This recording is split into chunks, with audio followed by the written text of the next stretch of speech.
Hello, my friends. Welcome to the Positive Wrestling Podcast with me, Simon Miller, and my man Scott, who is back. Poor Joey got screwed by me. Basically, the last 2 weeks have been absolutely nuts because it was all in week. Do you want to talk about your experience, or do you want to keep that quiet? I don't know. I don't know how much you want to talk about it. I don't want to throw you under the bus. But the point is, I was running around doing what culture stuff, and Scott and Joey were running down doing other things that were super duper cool.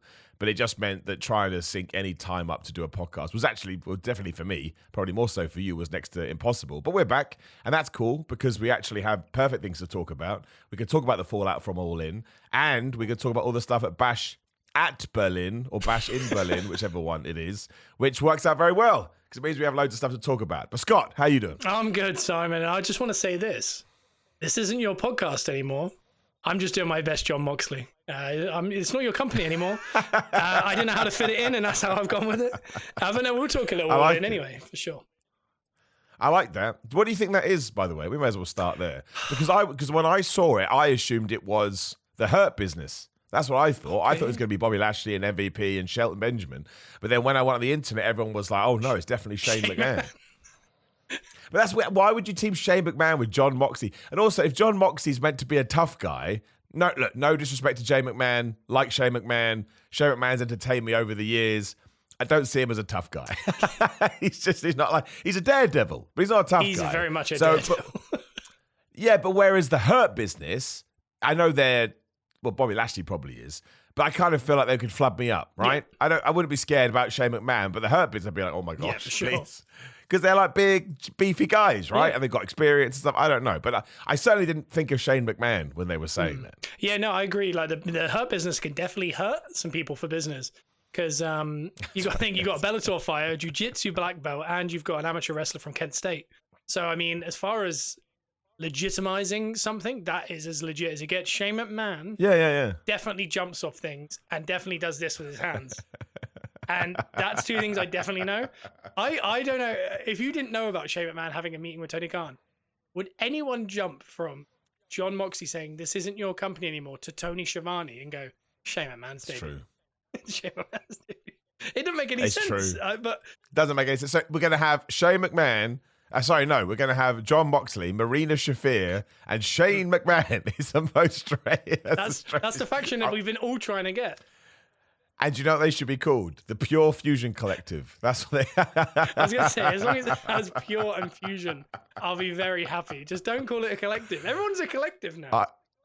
I love it. It's done a 180 for me now. It's the greatest name ever because it's so bad. It's so bad. Like, it's a positive show, but as I try and explain to people all the time, they think being positive means you can never say anything bad or take the mick. No, that's not what it is at all. That's a terrible name. That's not me adding any emotion to it. It's a bad name. Yeah. It's just a bad name. There's no two ways about it. I should shout out as well before we sort of do move further into the podcast. Make sure you come follow me on TikTok at Simon J. Miller is my TikTok of all things, because we are streaming the podcast live now. Again, it's still in a infancy phase as we go. Look, Scott's got it up right there. It's still in an infancy phase. Like that. Do that, guys. Yeah, I'll do it too for no reason. I can do it as well. But the whole point is soon you'll be able to watch the whole podcast on there. At the moment, again, TikTok's got all these weird rules that I thought I'd done. Now I haven't done the rules. I don't know. But for example, Robbie has just thrown in there, would you rather Cena was a Grand Slam champion or a 17 times world champion? I'd like both if you had to pick. So essentially, should Cena win the IC belt or should he win the...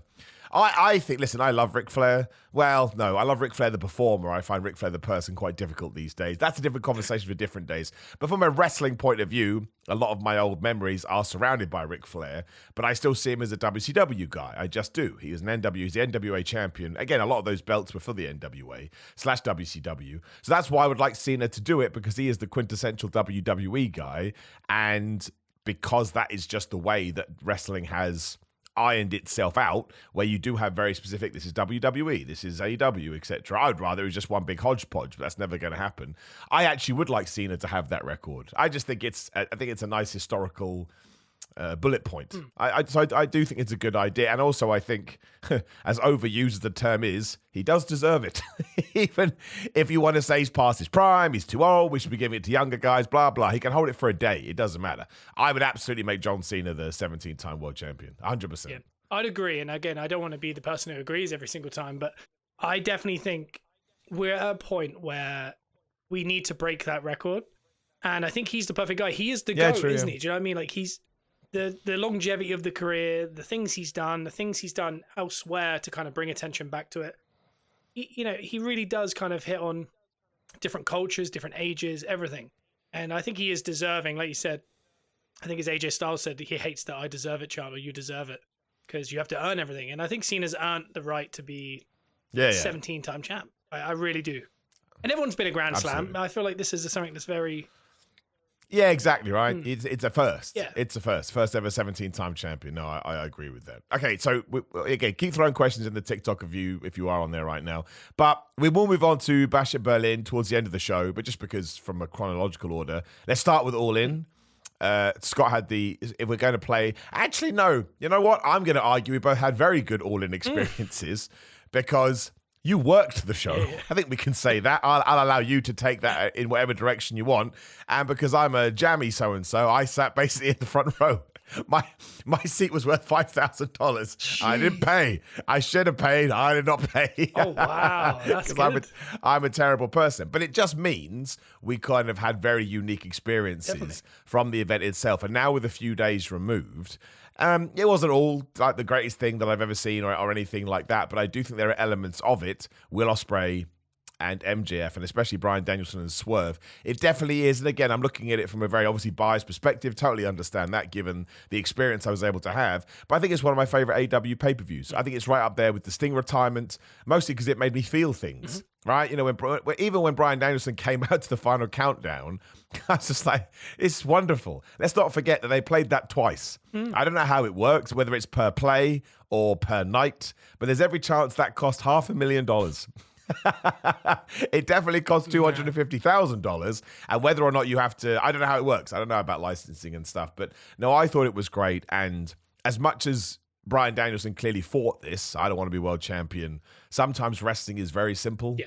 And that was the right thing to do because you got the moment. Yeah. And it's all about the moment, especially if you're doing a stadium show. I think you have to hit those moments. I think it would have felt a little flat, I think, if obviously he has a plan whether he's retiring or not, and he said that he's done full time once he drops that title. But I think him laying in confetti in a sad way would have been a really sad ending to like a very positive night, I think. As far as I know, some would say like there was less people in the audience this year than last year. I thought them going to the big ramp, the Taylor Swift thing that they'd left behind, and having that kind of thing, and you obviously they didn't fill out 90,000, but 55,000 to black out behind the stadium. I think it just looked more like, I don't want to say WrestleMania because it's their own thing, but it felt like a giant show. Yeah. And I like the fact they did, you know, and this is going to sound like I'm talking myself up, but they did big entrances. Like they used things. And again, I was a very small part in this. But I'm sorry, you're not allowed to say that, Scott. That's there's just one entrance. It's really good. It's just amazing. I'm just going to say the Mercedes Moné entrance is the best entrance I've ever seen, and I saw it very close. But, do you know what I mean? It felt like there was something for everyone. Like I really thought they. Yeah, I agree. When you go to WrestleMania, you know, Bianca has her entrance, and you know, Cena has his, and everyone has like a set thing. And I feel like they did that this time, where you know, Swerve got to rap, and Final Countdown was one. MJF had a load of women with flags, I think. You know, Mercedes had her one with the brothers, or and then we had Ospreay, Assassin's Creed. That was such a cool entrance, and that video package that played was just such a mind-blowingly like cool thing. But I think I saw online a lot of people kind of saying it felt like they got back to what we knew of them, which was they just hit pay-per-views out of the park. And you know, maybe there was a couple of lower points, but for me, the Kasuna Battle Royal, we've talked about this off air. That needs to be its own pay-per-view. Yeah, it needs to be its own pay-per-view. Because if you take all out, let's say, all in, and you make a card, let's say like a WWE style card, like 6 matches, which is rare for AEW to go with just 6. You have a men's casino and a female's casino that bookend the show. You have a world title, you have a TNT title, TBS title, and you have a women's title. So it's 4 title matches plus these 2. That would easily fill a 3-4 hour pay-per-view. And like you could have the women's go 30 people.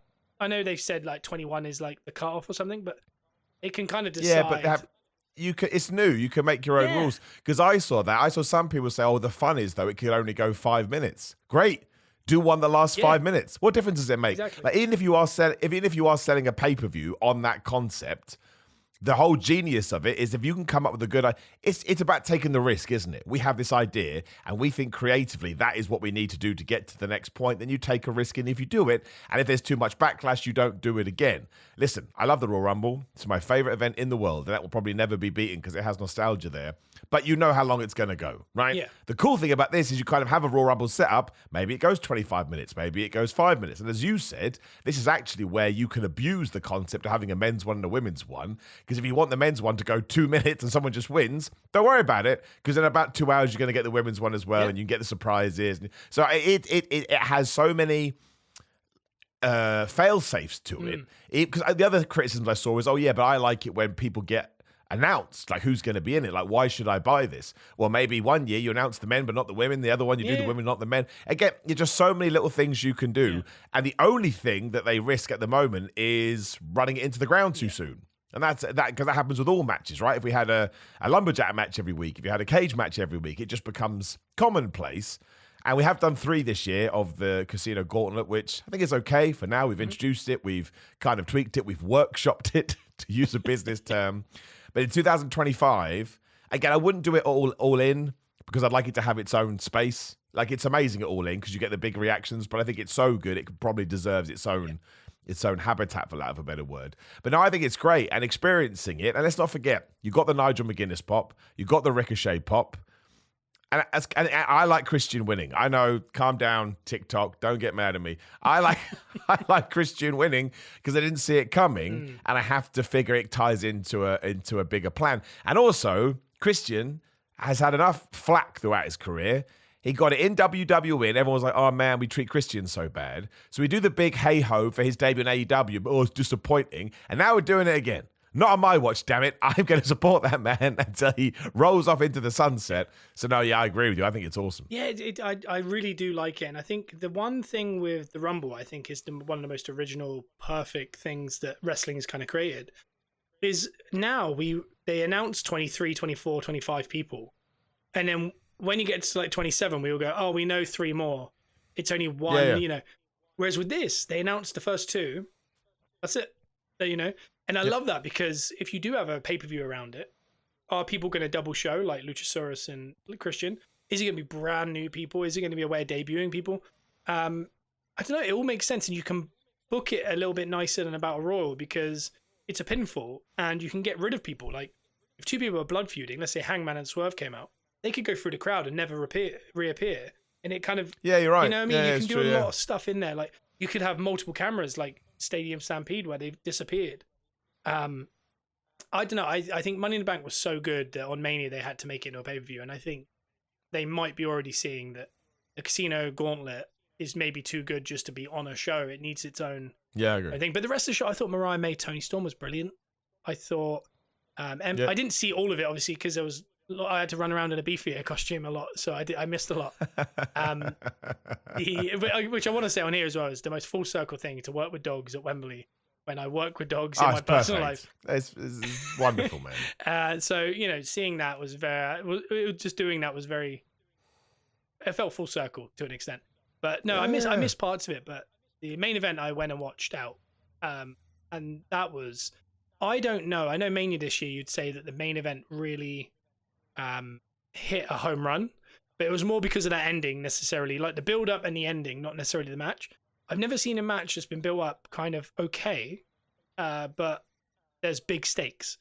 But the match to deliver, I don't remember a match that delivered in the main event slot of a 4 to 5, including the pre-show, 6-hour show, and not one person left, and everyone was focused in, and everyone was for every single near fall. That's hard to do. You got to be very good at what you do to get, because you know how hard it is when you were there. Like, you know, when you're watching shows, you're kind of, all right, you start thinking about parking about 10 minutes before the end, and you're like, do I leave? Yeah. This one was like, it felt like you looked around and everyone was just, oh my God, what's going to happen? And I mean, Swerve brushing off the knee. Some of it was just genius stuff that they just did it at the right time that on another night people go, oh, that's awful. But it hit every kind of beat perfectly. And I just think it was just a masterpiece, that minute. I agree. Shout out to Carrie as well in the TikTok chat who says Nigel McGuinness should have won. The casino. Why not, right? I agree with you, Kerry. Because then he could have done, that's how you set up the Bryan Danielson match as well. Oh, That would have made sense.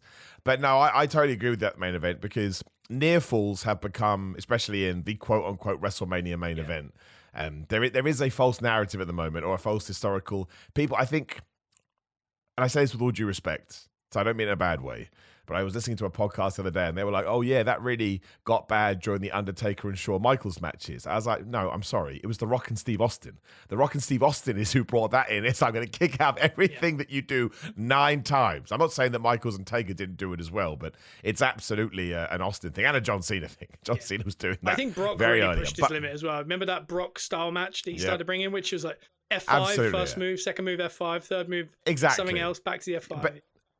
But either way, it got to that argument of, what's a finisher, blah, blah, blah. But because people were so terrified that Bryan Danielson was going to retire, when Swerve hit the big pressure, it could be the greatest kick out I've ever seen in my life, because people actually bought it and they erupted it like it was the end. That was the coolest. They reacted to it like, oh my gosh, I can't believe what I've just seen. Like you said, same with the brush off spot, same with the stomp, like all of it is...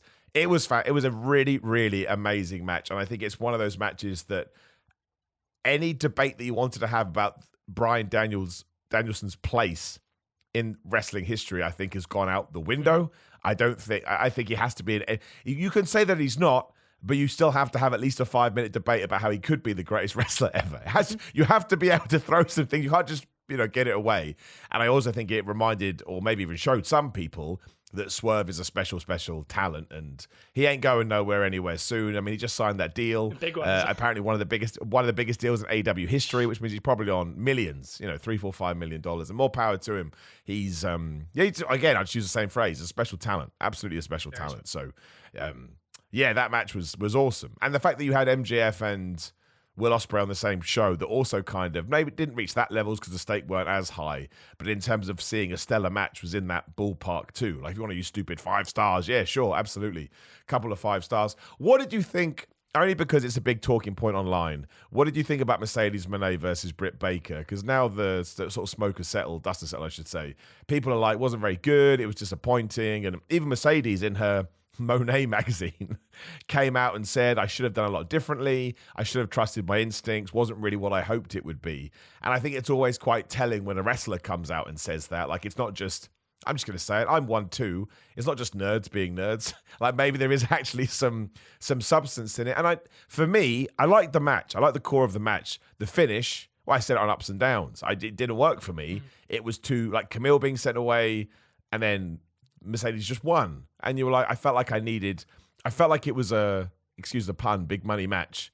And then it ended. And I was like, oh, you know what I mean? Like I felt like it needed more from the ending. And I just think the rest of it was okay. And maybe it's when we set the expectations where we set the bar. Again, Mercedes Moné, one of the greatest women's wrestlers ever. Britt Baker, absolute superstar. AEW OG, dream match to say the least. But then maybe it didn't really hit in the way that we expect. So actually, maybe if we took all that away, it'd be far better than it is. But because, again, we put all that on it, you know what I mean? Yeah. It kind of, the grading gets sort of, for example, if we were going to sit down and watch Bryan Danielson versus Kenny Omega, and it was only okay for them, all of a sudden you feel disappointed. I wonder if that has a similar connotation here. I don't know. Yeah. Quite honestly, like I said, I was still in a beefy costume during a lot of this match. And, living in the glee of what just happened. But I've gone back and tried to watch as much of the show as possible, basically, the stuff that I didn't get to see. And I think I think Mark Henry was talking about it and saying that he feels... Oh, man. He went way on it. I was surprised by that. Yeah, and he's left the company, isn't he? He has, yeah. He's just his son just signed with WWE, but I don't think he has an affiliation with either company at the moment. No. Yeah, because he was quite brutal with the kind of assessment. Yeah. The part that I like to kind of look at it is I think sometimes matches just don't hit, if that makes sense. Sometimes huge matches don't, you got to remember when you put a wrestling match together, I know it's a bit behind like inside baseball, but you're kind of coming up with something that, we're not, like we talk about workshopping TikTok. We don't get to workshop a match. A match is kind of put together inside a room and then put in front of an audience, and you go, do you like it? And 9 times out of 10, you get good enough over the years that you can go, do you know, I know what they want. This is what they have. Sometimes you don't. Sometimes you go, I think this is what they want. And also depending on what the finishes are and things that, you know, the wrestlers aren't in control of. I think that really does kind of determine what you can do on a card. If that makes sense. And I think something that really has to be kind of remembered is with Britt is, you know, she had something that's also known as a small stroke. She had a broken back. This is her second match back in a ring. Yeah, and I totally agree with that. That part of it is, I don't think, can be lost. And, you know, Twitter's out of control, X or whatever you want to call it. I mean, people just absolutely go after people like Britt and these guys. And I take it with a pinch of salt. I don't think they're real people. But there's another part. It's like, you know, be a human and just be like, oh, okay, that was the fact that she took a slam off the top rope. They did the reversal one, which was really cool. Yeah, that spinny thing. Yeah, that. For sure. I was like, no. Yeah, maybe the finish didn't go like exactly the plan, or a couple sequences. That's wrestling. It's live entertainment. It's, you know, we've talked about before, it's improv with people sometimes you've met an hour before a show and you've got to put together a 15-minute, you hope, classic dance. And be pinpoint to the second and be like, I know I've just met this person, but here you go. So I try to think of that. I don't think it's going to go down as the best match on the card, maybe the best entrance. But I think that the rest of it, I think maybe if they wrestled again at All Out, that chemistry might be a little different. I almost I don't know if they really hinted at what was next for either of them last night, unless I'm wrong. But no, private party hit on Mercedes and Okada chased them away. That's all we got. If they were to do it again, I'd really like that. But I don't know if there's a reason to do it again because, like you said, Camille got sent away, Sasha won. Mercedes won. You do question. You can't really manufacture how to get back to that, but I would almost want them to go one more time. Just take the pressure off a little bit, because this is what happens. All Out's going to be a banger. Every match is going to be a banger, and everyone's going to go, "Oh, in ring it was better than All In." It's like, yeah, because happened last year. Yeah, when you go to WrestleMania, for example, you wait your whole life, and then you get there, and they go 7 minutes. You're not allowed to come off the top rope. You go, cool. You do a match, and everyone's like, "Oh, he didn't wrestle like it was WrestleMania." It's like, yeah, because sometimes you can't. You're told not to. Yeah, that's it. I think it's really important to mention the human side, as we talked about in this podcast all the time. These are just people, and maybe Britt woke up that day and she was feeling some of the effects of, you know, what she has. I don't want to be that guy, but I'm going to be that guy. So it's annoying. I get it. I say it's annoying, but it's a thing that I really, really would like it if people spoke more about Roman Reigns. And when he took all his time off, it's like, bro deals with leukemia, man. Like, you know what I mean? Like you got to give him a break. Like, you really have to give him a break, and people don't. Like, why is he not on the road? It's like, because he can't. Like, maybe he needs to sleep. Maybe he needs to go to bed. Like, it really annoys me because we don't know. And again, maybe I'm being too much of a silly person. Maybe I'm overthinking it. But the whole point is, I think we really do need to. Again, Britt was out for over a year. It's destroyed body. Had a stroke. I'm not saying there's not other stuff going on, but we don't know about any of that. I'm just talking about in the ring. Absolutely, you have to have that conversation, because if you don't, you're not. Again, it's like, you know, when it's like any of us. We come back from an injury, have our fast match, but you looked a bit off. Yeah. Why do you think that is? No amount of training is going to get me prepared for that environment, because it's completely different. But and don't get me wrong, at the same time, you're perfectly allowed to criticize the match. I'm not saying that. You can say it's not for you, but I just think when we get into terms like sandbagging and things like that, let's just be a little bit careful. You know, and if it is the case, it will be sorted out. 100% will be sorted out. Backstage, it will sort it out. It's not for us to worry about, No, and I still thought it was fine. But also, I think, again, it did come after Ospreay versus MJF, where I think everybody would have struggled because people went crazy for Will Ospreay, much as they did for the main event. Like, I mean, look, case in point, Jack Perry versus Darby Allin wasn't really my thing. I know they got their time cut because of the card going long, and as I was telling my American friend that I was sat with, you cannot screw with curfews in London, man. If they've told you 10 o'clock is 10 o'clock, they would turn you off. They will they turned off Bruce Springsteen. They're going to turn you off AEW. That's a real story. That's exactly what happened. So, and it wasn't bad at all, but I just needed a bit more time for that kind of a match. But they didn't get it. They got their time cut, and that's why it, again, fell flat for me. It had nothing to do with them. That's the parameters they were given to work within, and that's why you had real glass being used within 2 minutes. Like, well, we got to use it. We got to go. But again, you hit the nail on the head. I've actually been not critical, but understood the criticisms of the length of an AEW pay-per-view. This is the first one that I've been to in a while, And their approach of match is wonderful. It really is fun because it keeps you going. And like you say, that one was 4 hours plus. It didn't feel like 4 hours plus to me. Again, I know I had a very cool perspective, which is going to help, but I liked it. I really liked the format of it. I was real jazzed by it all. I thought it was great. And again, maybe if I was sat further back, I wouldn't feel that way. I want to make sure I put that out there too, because somebody may feel that way. But I thought it was a massive success. I think by accident or by purpose, them having a break next year from Wembley is going to be a huge help in 2026. I would imagine that Forbidden Door, which they announced will be at the O2 Arena, 19,000 seats, they can probably sell that out pretty easy. And again, get great atmosphere there. Or maybe they go up to I know they said London, didn't they? They did actually say London on the poster, so they definitely will. So you do the O2. You don't do anywhere else. Like, you're not going to find anywhere bigger than that. And don't go to like the London Stadium, West Ham Stadium. Don't do that. Keep the stadium Wembley and just go indoors. Go indoors for Forbidden Door. But no, I really did think it was great. I did. I had a really, really good time, and it would get a couple of thumbs up for me, for sure.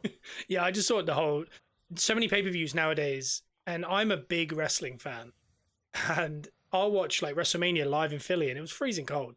But you start going, God, how many matches are left? You start thinking like that, and you go, which you shouldn't. Whereas this one, it is different.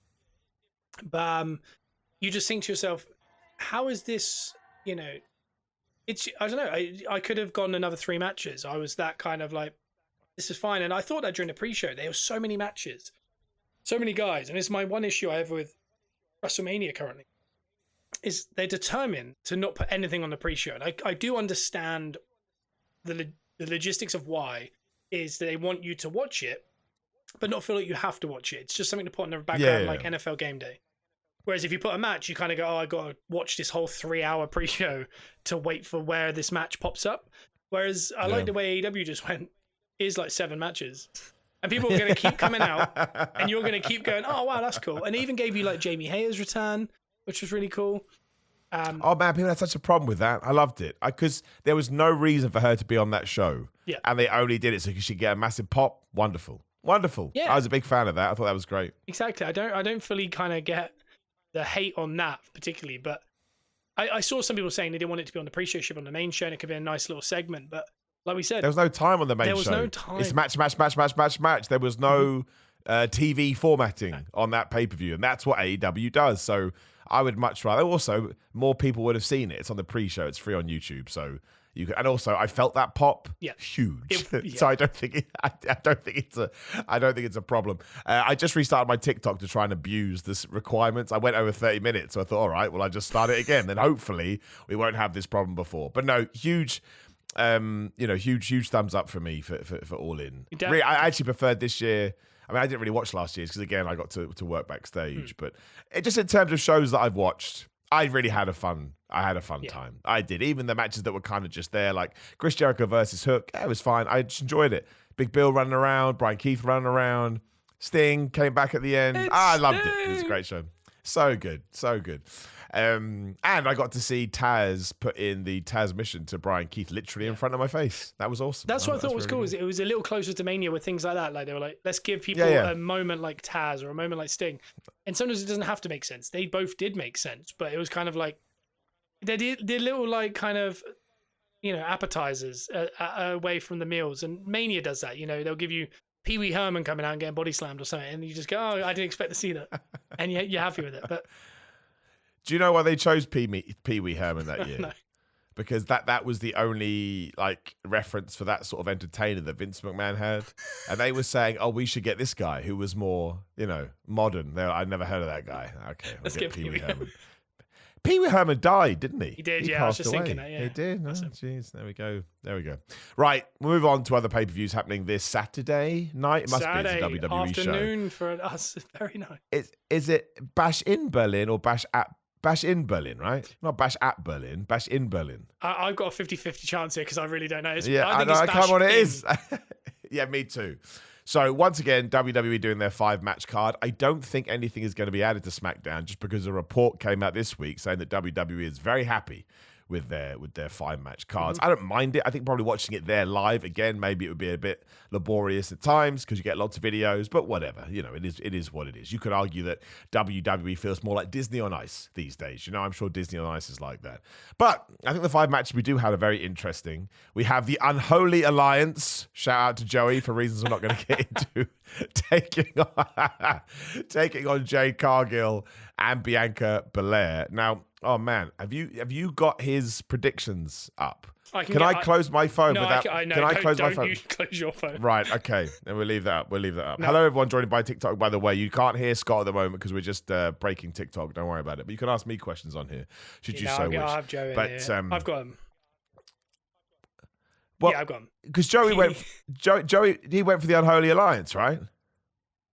Joe's gone Unholy. He's put Unholy Union. Are we wrong already? Oh, no, it's Unholy Union. It is Unholy Union. I got it wrong. It is Unholy Union. Collective. Jesus. It probably is the pure Unholy Fusion Collective. Look, more power to him, man. I've got Jade and Bianca winning this. I can't believe, unless they have something up their sleeves, you can't have Jade and Bianca are the Road Warriors. They're Legion of Doom. They're Demolition, right? I can't. How are you going? I think you have to have them win. Listen, I really like Isla Dawn and Alba Fire, and I think. I don't like saying this. I'm not because it's like the classic thing on Twitter. Oh, you like apples, but you don't like oranges. No, that's not what I'm saying. But Alba Fire, I think especially, is a very good wrestler. Like in terms of her fundamentals, she's real good. But the way that WWE is kind of sculpted out right now, I think you have to give it to Jade and Bianca because if they lose it, I think if you're going to do the match at WrestleMania and they're going to have some sort of a breakup, which I presume is the plan. You can't start it now. They have to have their second title run, you would imagine. Well, I don't know, but I find not just the women's tag team belts have always been a bugbear of mine because they're always so close, but they never really got it right. I mean, that's why Sasha Banks and Naomi walked out, right? That was the whole point. But now I think there is I don't want to call it an error. I don't want to call it a mistake because that's not the case. But I think there is a need to light up all the tag team divisions. The WWE, the world. Again, we haven't had tag team belts defended on a pay-per-view premium live event since WrestleMania. And I get that is because we're doing less is more with the cards. But I also think that creates a stigma with fans who then decide, oh, it's not that important. So I think it's important that we get back to where it was because for a while they were really good. And a title change here will, I think, open the door to allow you to do that as long as you have a good follow-up plan. Yeah. But I don't see how you do that if you're going to screw Cargill and Bianca out the titles for a second time, which is kind of what happened at Clash at the Castle because it was a 3-way and people were jumping in and stealing pins and everything like that. So I would imagine they have to win. It's tough because I was just looking at the card. There's only 2 title matches other than this out of the 5. This could be their one title change they can kind of do to kind of, like I used to always joke when we were kids, we watched like One Night Only or Insurrection or Rebellion or whatever. They would always give us a token, the light heavyweight title change, Dan's. And you're like, oh, they know we're here. Whereas at least now it does feel like, this is, I don't think they'd question having Gunther drop a title in Berlin any different to Indianapolis or San Antonio. But it's not the right time to drop any of these titles, really, minus maybe this one. But I think I'm actually going to go with the Unholy Fusion Collective because... What is happening? The only reason is Jade Cargill just had a year anniversary of being in WWE. Since the second she came in, we had heard she's going with Bianca Belair. She went with Bianca Belair. It took a bit longer than we thought. And we all kind of went, they'll have a singles match at WrestleMania. It got to about February and we thought, oh, okay, apparently they're not happy with her having a solo match at WrestleMania yet. So they went, oh, well, she'll be in a tag. She ended up being in, I think, a 6-person at Mania. 6-person, with Naomi, yeah. And everyone thought, oh, it's SummerSlam. So therefore, when they got to France or wherever it is that they dropped, or Clash, where they dropped the... we were like, oh, SummerSlam's the big blow-off. We're now beyond SummerSlam, and they're still going for tag titles. So that's the only reason is, like you said, there was a lot of kind of moving parts that could get the belts off the Road Warriors, essentially. Whereas the one thing that hasn't been done yet is that Jade could punch Bianca in the face or kick her and walk off.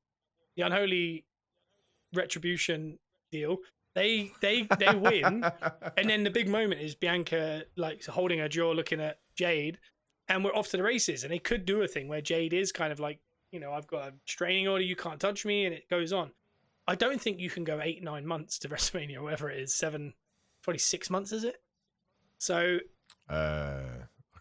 September, October, November, December, January, February, March. It's 8 months, yeah. Yeah, so if you were trying to do it, you realistically win the titles back, you drop them again in about 3 months. That starts it. Rumble, they eliminate each other, and you do the usual thing. Yeah. But I don't know. I just can't. It just seems a bit too samey to have them win it again, just to have them drop it again. So I'm gonna go with the unholy Fusion Collective. All right, fair enough. I'm going to point out as well, if you're in TikTok and you want to give your predictions, just throw in a name. Doesn't matter when we get to the match, I can find it and we can talk about it. I am still going to go for Jade and Bianca. I think WWE sometimes revert to task, which is not a negative. I think sometimes they just have a way of doing things and they'll do it. And like you say, I think we need at least one title change in Berlin. I think it's really important to change championships when you're overseas. Yeah. Because the next time they go overseas, people will go, oh my gosh, we may see a title change too. So, and there was a time when they would never do that. Or they do it on house shows. They'd reverse it back on a different house show, just not tell anyone. But you can't do that anymore because social media and phones are everywhere. But no, so okay, I'm amazed. I'm the only person going for Jade Cargill and Bianca Belair, which seems obscene. Simon, you got to remember I went for Solo at the last one, so just. Oh, don't you worry, my friend. I've got my crazy prediction. Oh, cool. Yeah, absolutely, I do. I obviously I know I don't want to get to the 2 title matches just yet. Let's do Punk versus Drew. I mean, we'll just start there with the strap match. People want to talk about that as well. Hilariously, got a message the other day saying, I think it's too soon for a strap match. Oh, 8 months is too soon, is it? Okay. Essentially, it's an 8-month feud. It is. It started at the Royal Rumble. You could say that it took a while for them to touch. Of course, Alex just said, are you ever going to wrestle in Dublin? Yes. Both me and Scott and Joey are going to come to Dublin. I'd love to wrestle in Dublin. I'd love to I did wrestle in Ireland last year, October.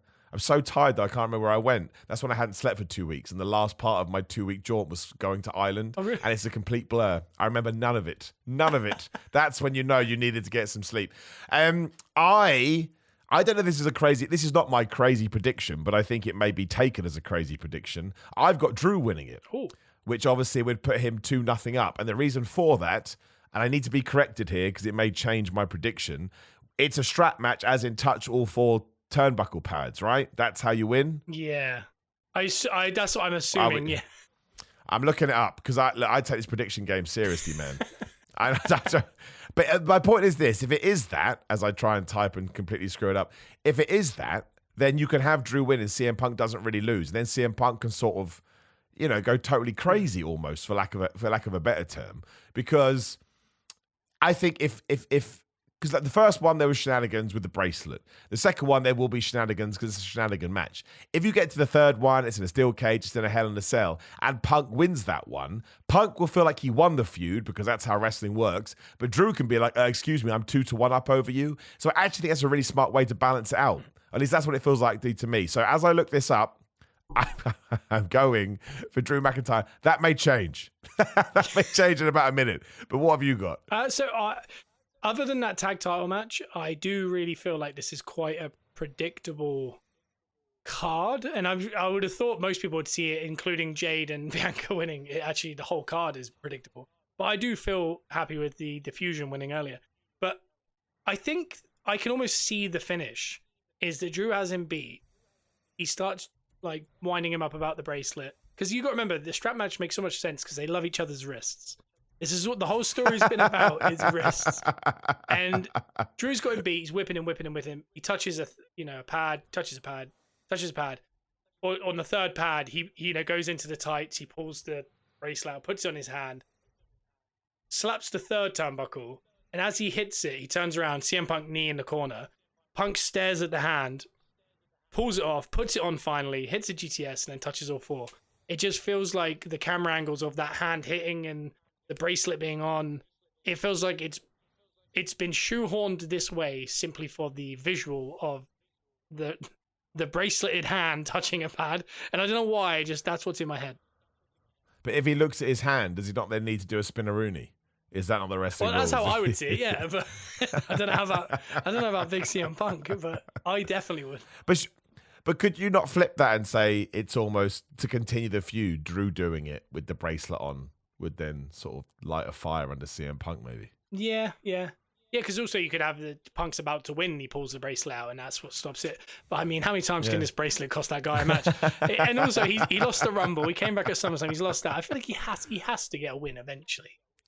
You know. Well, Sportskeeda, I shout out Sportskeeda because they have said it is a turnbuckle touching match, Okay. which sounds way dodgy. But hey, we've said it now, so we'll keep on going. If I got to give my prediction anyway. I will believe in it. I think Drew will win. I'm going to do it. I'm going to go with Drew. You're going with Punk, though. I'm going with Punk, and the next one's the Hell in a Cell at Bad Blood, and that's the end. I think that is 100% correct because I think Bad Blood. You can do that. You can do Rhea versus Liv, Bad Blood. You can do Dominic versus Finn, Bad Blood, or Dominic. Either one. It's Bad Blood, right? Yeah. The whole point is they've got a proper feud, and it also makes sense because as crazy as it sounds, you could probably not have Cody on that show and have Drew and CM Punk headline it, which I understand is a little bit dodgy, but I don't think Cody's going to lose the title for a while. So why continue on with that sort of craziness?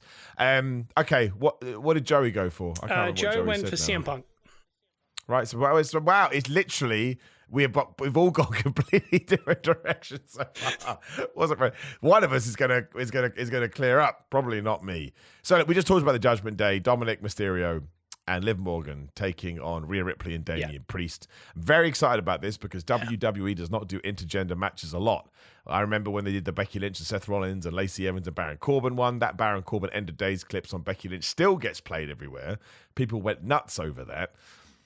Again, we just talked about it, Bad Blood. I think when we go back to the singles matches, I think Rhea beats Liv and Damian beats Dom or Finn or whoever it may be. So here, I think Dominic and Liv have to win. Even more so because the Judgment Day are brand new. And my big thing, and will always be my big thing, is if you go heel, not necessarily much if you go face because there's ways around it, but if you go heel, if you start a new group and you lose, you're an idiot.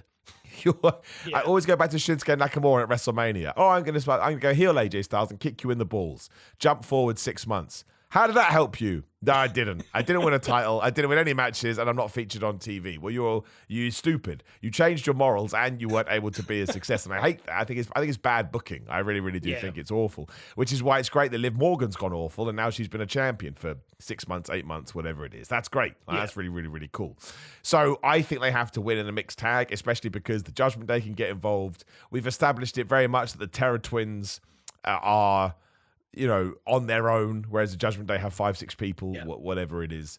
Again, Finn and JD are not defending the tag team titles on this show. I think they have to get involved. I presume they'll fly over to Germany. Yeah, I cannot see a world why you'd have Damian and Rhea win. I think that would be redundant. I don't think it would help the feud at all, depending on where you want to get next. Yeah, so I'm actually going to go... Damn it. Damn it. I'm going to go Rhea and Damian. My reason is strictly if they win, it gives them a reason for, maybe Damian's isn't because it's revenge, but Rhea we expect to face Liv. I think if they lose, there's no reason for her to get a title shot directly after. Not that WWE work with wins and losses necessarily. But in my head, it's like they come out on top, so they deserve the matches on their own. Like, you could put Damian Dom could be in a cell, to be fair, just so he doesn't get away or there's no outside interference or whatever it is. But because of that, I think I'm going to have to go Damian and Rhea. I must admit, I do really like this new iteration of Street Trash or Judgment Day or whatever they're going to be called. Street Trash. Which is, we had a gimmick once called Street Urchins. I love it. And it was very purgy. When the Purge first came out, it was very cool to all of us wrestlers. It was like when Jeff Hardy wore baggy trousers, everyone did it. I think everyone got into the Purge at one point. But that's right. No, for me, I think that just to give the reason for that next bit. And I mean, special shout. Dom is my favorite wrestler. Yeah, me too. My God, listening to him on Impulsive, and say what you will with whether I listen to that or not, but he is the most new school, old school wrestler. That's the only way I can describe it. He's exactly what a pro wrestler is from the 80s and 90s, but he's doing it in 2024 and he's navigating it correctly. He's got the heat, the way he acts. Like when he was on Logan's thing, you could see they were almost in awe of him. This is a skinny 6 foot, maybe nothing guy with a mustache and a mullet. And they're going, wow, this guy is like the future. He's convinced us all he's the future and he is really good. And he's also got this name value of the Mysterio name. And he's doing, I listened to him, I think it was Cheap Heat, and he did it all in kayfabe only. And he was talking about his deadbeat. He wouldn't even refer to his mum as mum because she didn't do anything when he grew up. And I was just like, what is happening? But then when he does pictures, he's like getting tattoos. He's hanging out with like celebrities, and you're just going, they're doing Make-A-Wish kids stuff. Yeah. Yeah, and you're just like, this is the most new school, old school wrestler. He's wearing his cowboy boots. He's got his mustache, and I'm just like, how is he? This is the perfect word, is fusion of the old school and new school. Damien Collective over it. But he has modern references. I think it's so important in the world of wrestling. He feels TikTok cool, for lack of a better word. He understands memes, and he knows who this rapper is, and he knows who this artist is. That's so important if you want to sound cool to a younger audience. Like, you need to know all of that stuff. And he just knows it because he is that age, basically. So he's sort of growing up around it. But no, it's just convinced me that the Mysterios in general are geniuses. I mean, they really are. I disagree. Look, bless him. I understand he's his father. Rey Mysterio said that Dominic will surpass what I ever did. I just need to sit Rey Mysterio and go down. You understood you changed wrestling forever, Rey Mysterio, right? It's really hard. You're putting a lot of pressure on your son. Yeah. Like, no one, there are no more doors to open. Well, I'm sure there are, but none to the degree that Rey Mysterio was a 5'3" guy getting bullied in locker rooms, like, and became WWE champion. Like, you can't. It's just insanity, like what he did. It's unmatched. Yeah. It's unheralded. It can't ever be done again. It's like, the Beatles found certain music because there were certain chords that hadn't been used yet. Do you know what I mean? Like, once you move in time, you can't revolutionize things the way you could 20 years ago. 50. Absolutely. I think he'll have more success in terms of winning championships and earning money and being a draw. But I mean, in terms of physically changing what professional wrestling is, I don't really think there's much else anybody can do at this stage. Like, it would be really difficult. So that aside, I agree with you. I think Dominic Mysterio is genius. Did you see he listed all the stem cells stuff he had done? Dude, not only did I go through all that, I thought, man, I started Googling stem cells in the UK. I was like, should I get this? Is this going to help? Is this going to help me? Well, I found what they called a hyperbromic chamber or whatever. Oh, yeah. There's an oxygen chamber. I can do one of those. It's like 30 minutes away from me, so I'm booking that in. And I'm still going to book that crap in. Have you ever done the float tanks? No, I haven't. No, never. Terrifying. Really? You're in a box. It's pitch black, and because the water is a certain density and the pitch black, it convinces you're like floating, like you're not. So it's very strange because you do kind of have like out of body experience, kind of sat there like. I don't know if it's any good for like, I don't know if it's good for your body, but I mean, for your brain, it's supposed to be like a good, especially for you who's so busy and doing a million things. You can't do anything. And because of, like I said, the density, it's like zero gravity. You're just kind of, it's pitch black. It makes you, I don't know. I think you should do it because I'd love to hear how you found it. What I would do though is I'd vlog it. So I'd ruin the whole experience. I'd be in there going, I'm in the chamber, guys. Yeah. And it's just you like... just terrified. I've done a cryo chamber. That was fun. I've never like done when that. You get into... what did it go down? I'm going to exaggerate now. I think it went down to like minus 180. That may be American temperature. I get confused with temperatures. All I know is that I did 3 sessions. And the first one, because I'd never done it before, they had to do a test session. Yeah. And I was like, wasn't even cold. And so there's okay, well, next time we'll max it out. And I was like, it's pretty cold. But yeah, it was sort of 3 minutes. You get to choose music. So I had Metallica blaring and stuff. So that was actually okay. And you feel like your nose hairs freeze up and stuff. But I mean, it is really good for your body. Like, you come out feeling pretty. But then again, I've got into cold therapy this year as we go down a massive tangent. I bought myself an ice bath. I have cold showers every day. Oh, it's amazing. It really helps. Like, even a 3-minute cold shower in the morning is incredible. The benefits of it are mad. Yeah, I'm a big ice bath guy. I haven't done it so much since I moved to Wales the last couple of years, but for about 10 years there, every day I would have an ice bath in the evening because we had a situation outside in the ranch and it was just basically ice, freezing cold water, and I just add ice to it and I just jump in for 3 minutes, get out, go and have a shower. Absolutely. And I bought one of those. Yeah, I bought one of those portable ones, so it's not like crazy expensive. They're not as good as the proper ones, but you can get the water temperature to a decent level, so it still has benefits and stuff. So. Enough to make you make that noise when you get in. Oh yeah, scream. Absolutely, absolutely. It's horrible. It's a horrible experience, but you have to remember how you feel when you get out, right? And you feel great. So it's like, just focus on that. You can't feel anything afterwards for a while. No, nothing. I know you're actually numb. It's brilliant. Yeah, it's brilliant. It's brilliant. So anyway, shout out to Mysterious. What did Joey go with? Joey did he Madonna go lives. with? It's the first time you and him are on the same page, and I'm on a different Right. one. So yeah. So we got the Judgment Day, and you've got those other two. Kevin Owens versus Cody Rhodes seems a bit cut and dry. I don't think you're going to give it to Kevin Owens. I think the question is, what do we do here? This can't just be a basic match 1, 2, 3. There's no way. Is there? I guess it is like it's not the main event, is it? No. So I suppose you could get away with it. I don't know. I guess the answer is, does Kevin Owens need to be on Bloodline versus Bloodline Survivor Series Civil War team? Because if so, you can't turn him heel because you're going to, ruin that. I just find it weird. Crossroads 1, 2, 3. That seems a bit meh to me. It's a very odd match. Look, I love Kevin Owens. I often think that Kevin Owens could be my favorite modern wrestler. Like, I really think this all the time because he's so good. But that doesn't mean that the parameters we have in place here make me go, oh, amazing. Fun match, a match I want to see. Yeah.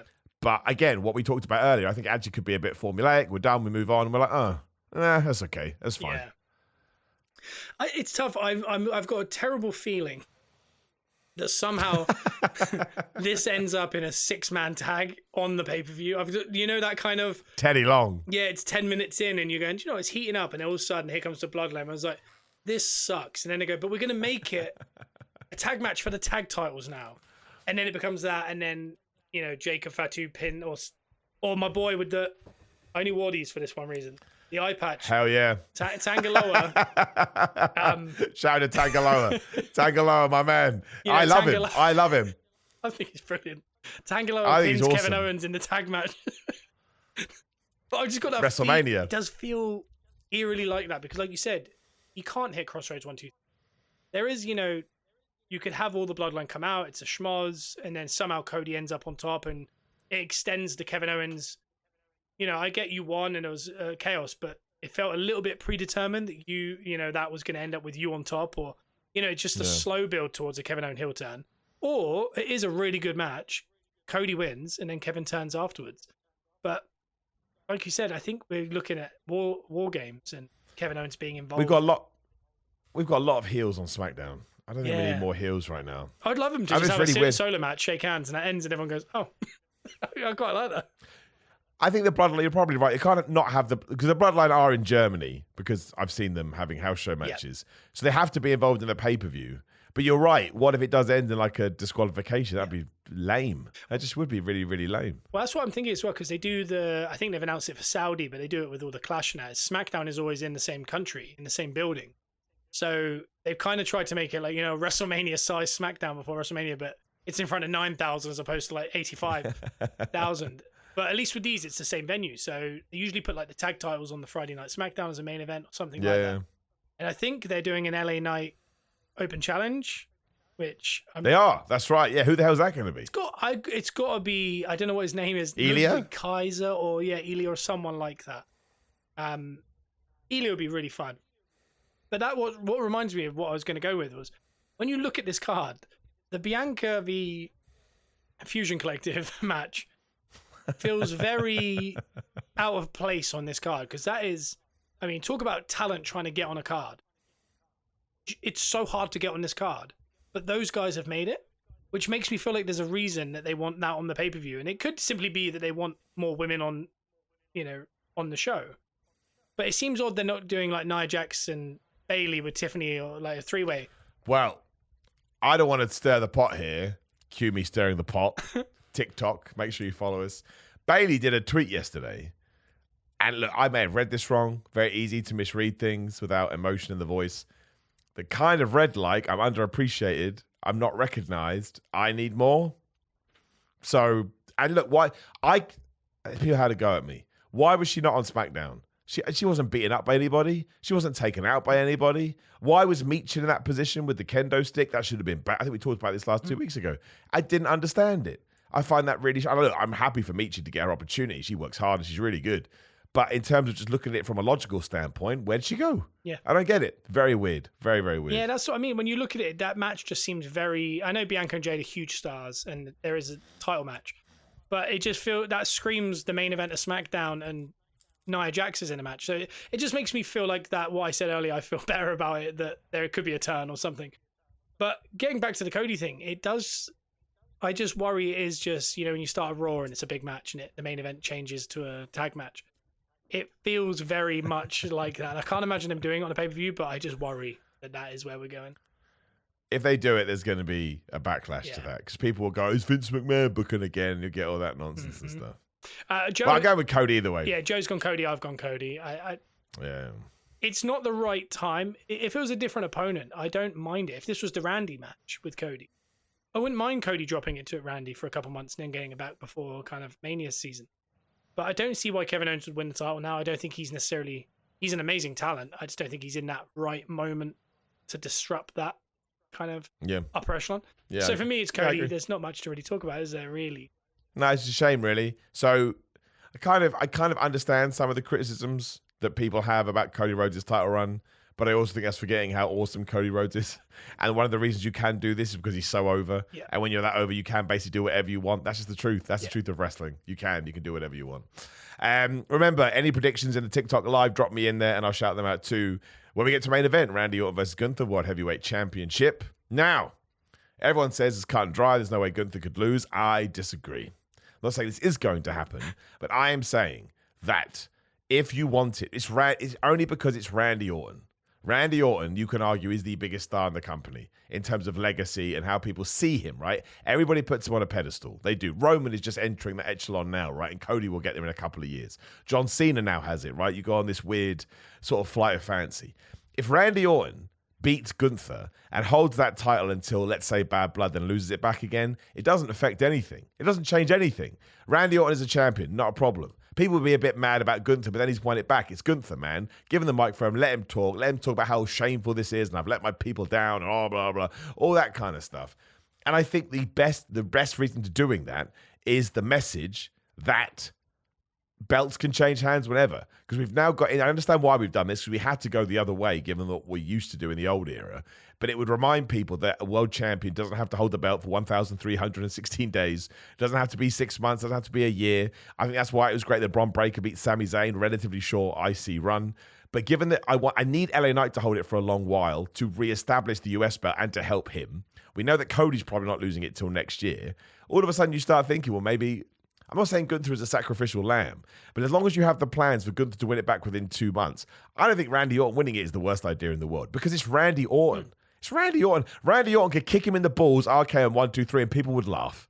Like, he's so over, I actually think that Gunther's going to get booed. I think he'll get the big old cheer, but in the match, I think Randy is so good and Gunther is so good they'll actually get them to do exactly what they want. Yeah. I really think that. Yeah. It's different because, again, it is Randy Orton, and people forget how good that man is. I think as well, people might not realize how important he's going to be in the next 6 months to a year.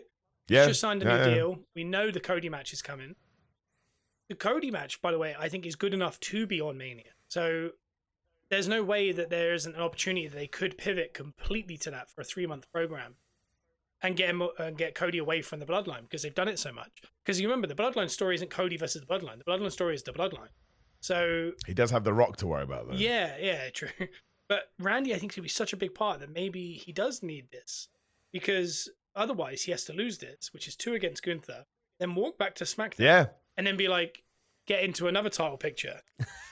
And I don't think Cody can do another title match where he goes, you deserve it because I like you. You should have a match. I agree. Unless that is what he does. He goes, I don't think I'm good and blah, blah, blah. And he's like, you are good, blah, blah, blah. And he kind of snakes him a little bit. And maybe that is the story. And he does have to lose this. But I do think that Randy's going to be such a major part of WWE for the next year. That him beating Gunther, and I think the story of Gunther chasing or, having a little bit of kind of insecurity that maybe isn't as good as he thought he was, is good. Because, week 1, he said, you'll never catch me at the RKO. He's caught him with an RKO every week.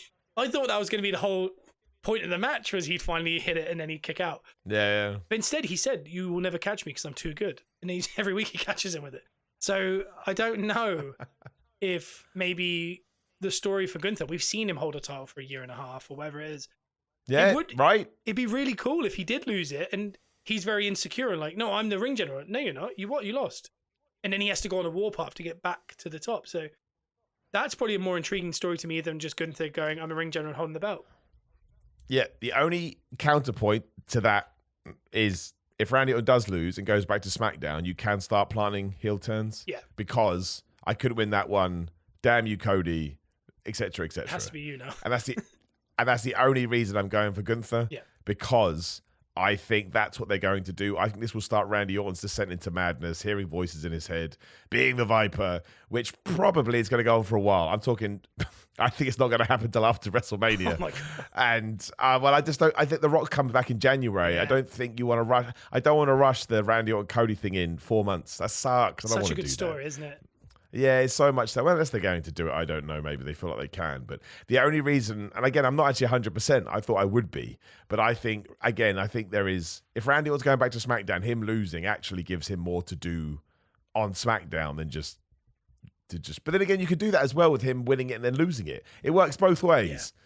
Yeah. I honestly, I think there's actually more to this match than first meets the eye. Like you say, Randy Orton could win, and people go, that's how dare you say such a thing. But no, I think, look, anytime you're talking about two major stars, anything can happen. It's like Danielson and Swerve, right? Yeah. Given the positions they were in, you could go, yeah, but, and you can go this back and forth. But I will go for Gunther. But actually, I'm doubting myself, but I'm still going to go for him. Who have you and Joey got? Joe's gone Gunther. I'm going to agree. I'm going to go Gunther. It just, I think it makes the most, I don't think it necessarily actually makes the most sense. I think it just seems the most plausible. Yeah, I agree. If that makes sense. Yeah. Because now I've talked about it, I do kind of like the idea of Randy going back to Cody and be like, I'm just not good anymore. And Cody's having to build him up. You're so good, blah, blah. And they get in a tag team. He kills him. Yeah, and then eventually he's like, oh, no, I know I'm good. And then RKO and then punt or something. But like you said, maybe that is what gets us through and gets him out of the blood. Because like I said, the Cody thing is more of a Cody Rock thing now. Obviously, he's going to dip back into Roman and that. But the bloodline story is a bloodline story. It's nothing to do with Cody. He was just a part of it. Because otherwise, Kevin Owens should have to be in everything. Because Kevin Owens been involved in that the whole time. 4 years. Yeah. So I don't know. Like, I really am excited for Cody versus Randy. So, however we get to there, I'm intrigued to see it. The match will be good. That's one thing we know. I had some TikTok things. M2A said, I'm predicting Woods turns on Kofi Kingston and Big E returns to get them back together. Fair point. And also, Randy can lose. It doesn't matter in the grand scheme of things. Well, no, nothing does. It's wrestling. Nothing matters in the grand scheme of things. But no, I agree with you. I think Gunther wins. Although, who does Gunther feud coming out the other side? Like, can't be Damian Priest. We've done that. And then... Maybe go back to Sheamus. Because I know Sheamus is kind of... He always end up beating up Ludwig Kaiser, doesn't he? Like, I feel like every few weeks they kind of send him back in there to beat him up. So it could be... This is what I don't get. We need to build up more people for Gunther. There's probably somebody I'm massively forgetting right now. Well, I guess, probably the winner of CM Punk, Drew Mac. Maybe Drew goes after Gunther for a while. We do really think that's going through Bad Blood, so I really don't know. Maybe you do drop the title to Randy and Randy loses it again at Bad Blood. Then we get loose from there. It gives you an extra 2 months. And maybe that's really what they want. There's They want Randy to be on the 16-time, like, John, and then they're together, and then who becomes the leader of that record, so... There's a lot of sense there. There's a lot of sense. Anyway, Bash at Berlin is this weekend. It should be good. It should be fun. I look forward to it, and it's at a normal time, which is no bad thing. I don't think anything else is really going on in wrestling right now. All In kind of ate up the AEW ate up the headlines this weekend. Sounds like the TV deal is going to be announced soon. Good. The rumor is double the money. Good. I want everyone to get paid, and I want all of wrestling to fly, and I just want everyone to sell out arenas and stuff like that. But no, otherwise, I think it's all kind of calmed down now. It's really sort of from the weekend, and then, we fell back into it with Raw, which was fine. Dynamite was fine. Well, they were good. They were good shows. I enjoyed both of them, but there was no sort of like newsworthy headlines from either of them. Bronson Reed fell for a car. That was cool. I enjoyed the car blowing up. I've seen so many people hate that. Why? Saying it's not very real because there was Stacker Jacks that made stairs up to that wall and it's clearly pyrotechnics. So I was like, you do a splash on a car roof and you come back to me whether you want to riff into that. My word. Also, have you never played a Mario game? Yeah. There's always handy stairs. Yeah. There's always handy stairs ready to walk up. Every time anyone brings it up, I always say when we shoot someone off the ropes, they run back, and I'll say that every single week. Yeah. And as my response to everything is like, "Oh, that's so lame. He had steps up there." And it's like, but you were happy with the headlock takeover earlier into like a nip up. That's a logical way of getting out of someone strangling you is to nip up. That's right. You were fine with you taking over the headlock, but they grabbed their legs and put it around your neck, and instantly you let go. Why? Why did you let go? Stupid. So dumb. I thought it was cool. I really did. I really enjoy him. Oh, I love it. Yeah, because I thought that Bronson Reed just run through him and beat him. Like, oh my gosh, I can't believe this is way better.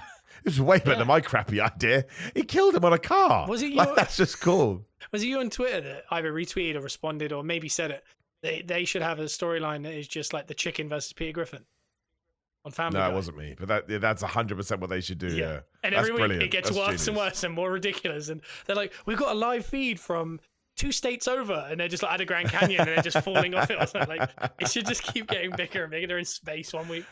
100%, 100%. And I think Bronson Reed should probably go for a world title at the moment. If he pushing this hard, Gunther versus Bronson Reed at Bad Blood, if you want to just do a random title match, no one's going to think that Bronson Reed is going to win, but I think he would benefit. At least then if we get behind people, they're going to have a natural payoff. I think that's really important too. It's not just going to be ignored. We will put them in a... And also, it depends when Seth Rollins can come back. When is Seth Rollins going to be good to go? Yeah. I don't know. So yeah, there you go. There's the week in wrestling, my friends. I had a really good week in wrestling this week. I feel pretty buzzed off the whole thing. And now we have to get back to normality. Rubbish. I much prefer the other one. Scott, plug all your social media and stuff.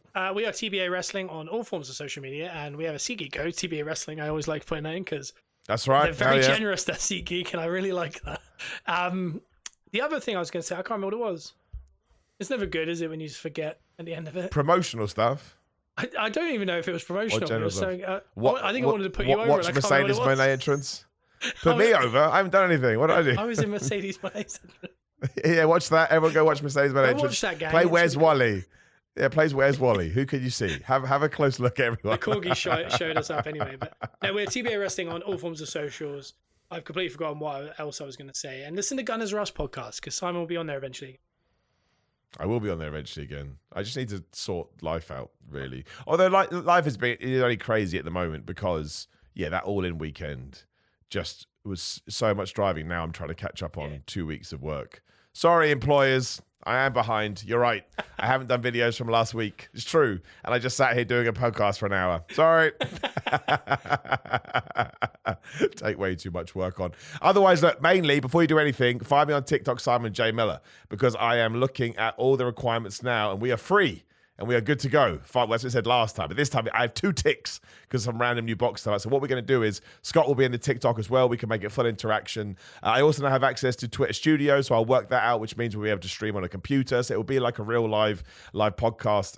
Again, we cannot put the podcast on my YouTube channel at the moment, but if you search for Simon Miller's Pro Wrestling Show, I will update all the stuff first. You can watch it there. So it still is on YouTube, or you can go into the community feed on my channel. There's a link in there. You can find it as well. Only because I'm having some trouble with my analytics at the moment, but eventually we will smooth all of this out. So make sure you do that. Otherwise, just follow me everywhere on social media, Simon316, to follow all my exploits. Make sure you do the same with the brothers or 2. But otherwise, stay positive about wrestling. Remember, it's just wrestling. It doesn't matter. And the more positivity you put into it, the more positivity you do get back. I appreciate your time. I appreciate you. And we will see you soon.